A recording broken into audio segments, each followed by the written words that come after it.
Good day to you and welcome to another Paddocks Club video tutorial. Today I want to talk to you about internal dispute resolution in sectional title schemes.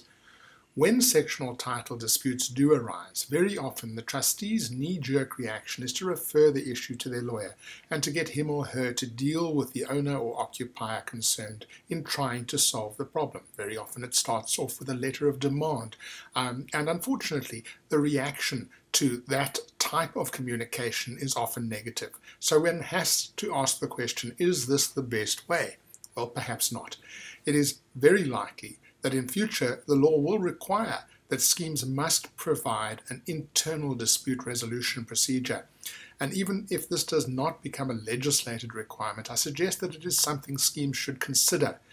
Trustees should turn over and discuss so as to reduce the time and costs involved in resolving disputes. In essence, I'm suggesting that schemes should provide what can be described as a fair, a reasonable, and an expeditious procedure for resolving disputes between the body corporate and its members without charging a fee to the member participating in the process. If the scheme's rules do not already provide for such a procedure, then I suggest that a rule could be drafted on the following lines. Have you got your pens ready? The heading might be Internal Dispute Resolution. 1.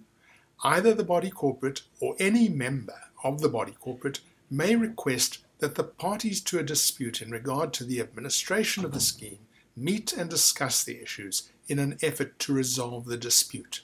Clause 2. The request must be in writing. Clause 3.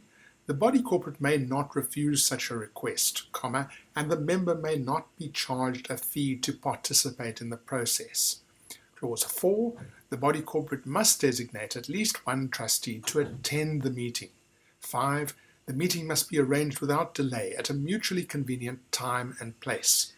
Full stop. At the meeting, the parties must explain their positions to each other and must confer in good faith in an effort to resolve the dispute. 6. If the parties agree on a resolution of the dispute, the agreement must be put in writing and signed by the parties.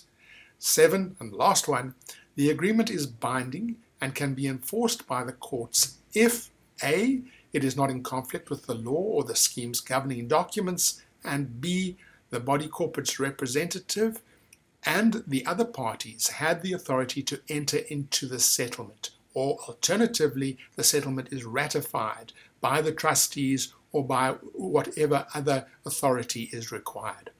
Thank you very much for joining me in this Paddocks Club video tutorial, and if we have any questions, please let's raise them and deal with them in the discussion forum.